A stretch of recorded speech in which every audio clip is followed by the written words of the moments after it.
Hi, amazing teachers. This is your elementary lesson for February 16th and 17th. And you've just completed 2 weeks on the teachings of King Solomon. And this week we are moving into more of a historical lesson on the divided kingdom. So remember, this year we're helping the kids walk through kind of a sweeping history of God's people, how God's people interacted with God, how God interacted with God with his people, and kind of their symptoms of sin over and over, and how God is faithful for the whole process. And so today, this week, we're really talking about that faithfulness of God again. We're talking about that even when times are bad, we can trust God, because sadly, the divided kingdom is a consequence of the people's sin and the people walking away from God. It's really a consequence of Solomon allowing the people to worship idols in the temple and turning from God. And so it's kind of a bummer of a lesson, but it helps set up this concept that no matter what we're doing, God is faithful. So it doesn't matter where we are, how we're interacting, how we're sinning. That doesn't ever change God.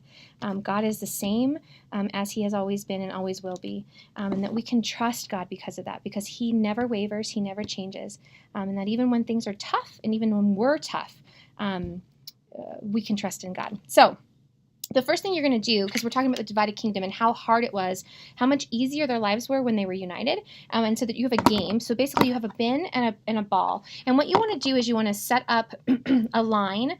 The kids can't cross. And you want to encourage them to get this ball into this bin, but they can't, I think the rules I put were they can't throw it, and the kids can't move themselves. Okay, so the concept really is that we're trying to get them to understand how sometimes things are much easier when we're doing things in a group. And so what you'll do is you'll have them stand 15 feet away from this bucket, and they can roll it, they can bounce it, but they cannot throw it and they cannot move their body.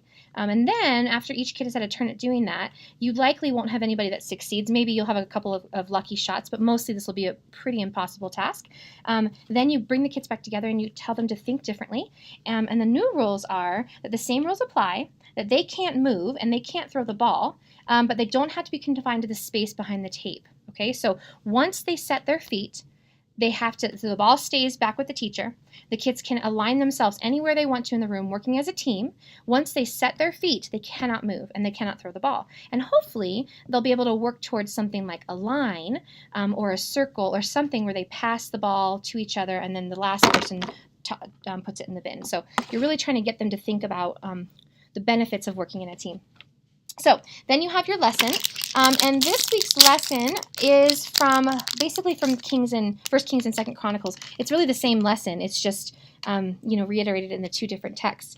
And so what you'll do as an illustration in the lesson, I just wanted to show you. You're going to have a couple of kids come to the front, and you're going to give them a popsicle, or this is not a popsicle stick.